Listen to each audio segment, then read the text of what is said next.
جو میری بیٹیاں بھولی بھالی نرم دل معصوم ہوتی ہیں ان کا لوگ جم کر فائدہ اٹھاتے ہیں۔ چالاک ہوشیار سیانے لوگوں کے درمیان رہنے والی بیٹیاں زندگی سے سوال کرتی ہیں، اے زندگی مجھے بھی چالاک ہوشیار اور سیانی ہونے کا تعویذ دے۔ بیٹیوں کی معصومیت، بھولا پن اور دل کا نرم ہونا ہوتا تو اچھا ہے، لیکن زندگی کے فیصلوں میں کمزوری بن کر سامنے آتا ہے۔ بیٹیوں کا چالاک، ہوشیار، باوقار اور کانفیڈنٹ ہونا بہت ہی ضروری ہے۔ بیٹیوں کو بتائیں کہ اپنے آپ کو وقت کے لحاظ سے بدلیں۔ مائیں بیٹیوں کو یہ ضرور سکھائیں کہ اگر آپ کو کوئی دھوکہ دے، ذلیل کرے، آپ کی عزت پر وار کرے، آپ کی عزت کی دھجیاں اڑائے، آپ کو نیچا دکھائے، سب کے سامنے آپ کو بے عزت کریں تو خاموش ہونے کے بجائے اپنے آپ سے سوال کرے کہ کیا یہ صرف میرے ساتھ ہوتا ہے یا دوسرے بھی اس کا شکار ہوتے ہیں۔ اپنے آپ کو تنہا کرنا، کمروں میں بند کر لینا یہ بے وقوفی ہے۔ سب سے الگ تھلگ ہونا حل نہیں، بلکہ حل یہ ہے کہ اپنی بیٹیوں کو مضبوط چٹان بنائیں۔ اگر کوئی ٹکرانے کی کوشش کرے تو چورا چور ہو جائے۔ السلام علیکم، دس از می رضوانہ وقار۔ آج کے ولاگ کا آغاز کرتے ہیں گھر کے رینڈم کاموں سے اور ساتھ ساتھ اس ٹاپک کو ڈسکس کرتے ہیں کہ اپنی بیٹیوں کو معصوم، بھولا بالا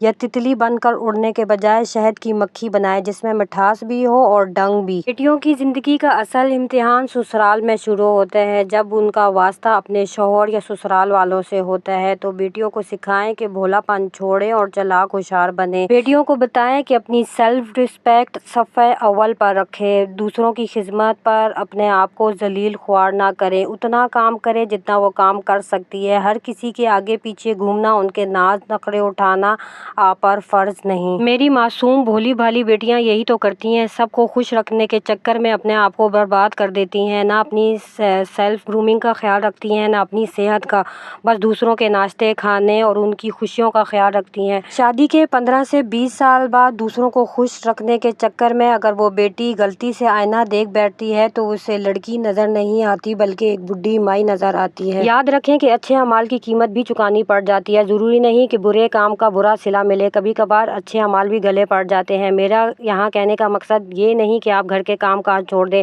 بلکہ اپنے آپ پر بھی توجہ دیں، اپنی سیلف رسپیکٹ جو ہے وہ صفحہ اول پر رکھیں۔ دوسرے لوگ ہمیشہ آپ کو کنٹرول کرنے کی کوشش کریں گے لیکن آپ نے کسی کے سامنے نہیں جھکنا۔ لوگ یہ بات یاد رکھیں کہ سسرال والے معصومیت اور آپ کے بھولے پن کی وجہ سے آپ کو کاموں کے ترازو میں تولیں گے، اپنے گھر کی ساری ذمہ داریاں اور کام کاج آپ کے سر پر ڈال دیں گے اور قدر بھی نہیں کریں گے۔ بیٹیوں کو سکھائیں کہ نہ کرنا سیکھیں اور بس اتنا کام کریں جتنا وہ کر سکتی ہیں، باؤنڈری سیٹ کریں۔ بیٹیوں کو یہ بھی سکھائیں کہ بھولا پن کم کرنا ہوگا، اگر بھولا پن کم کرنا چاہتی ہیں تو کم بولنا ہوگا اور سننا زیادہ ہوگا۔ خاموشی میں بہترین طاقت ہے۔ اپنے راز، اپنی زندگی کے معاملے، کامیابیاں، خوشیاں، آمدنی کے بارے میں کسی سے بھی ذکر نہ کریں۔ ہمیشہ کم بولیں اور کام کا بولیں۔ کچھ معصوم بیٹیوں کو مکھن پالش کی جاتی ہیں، وہ اپنے سارے راز معاملات دوسروں کے ساتھ شیئر کر لیتی ہیں اور پھر بعد میں یہی راز، یہی معاملات ان کے خلاف ہتھیار کے طور پر استعمال کیے جاتے ہیں۔ بیٹیوں کو ضرور بتائیں کہ اپنی باتوں کو اپنے دل میں دفن کرنا سیکھیں۔ چاہے شوہر اچھا ہو یا سسرالی اچھے ہوں لیکن محتاط رہیں۔ اگر ایک دفعہ دھوکہ ہوتا ہے تو اس میں آپ کی غلطی نہیں ہوتی، اگر دوسری بار تیسری بار اگر آپ کو کوئی دھوکہ دے تو اس میں غلطی آپ کی ہی ہوگی۔ ویڈیو اچھی لگے تو دوسروں کے ساتھ شیئر کریں، چینل کو سبسکرائب کریں۔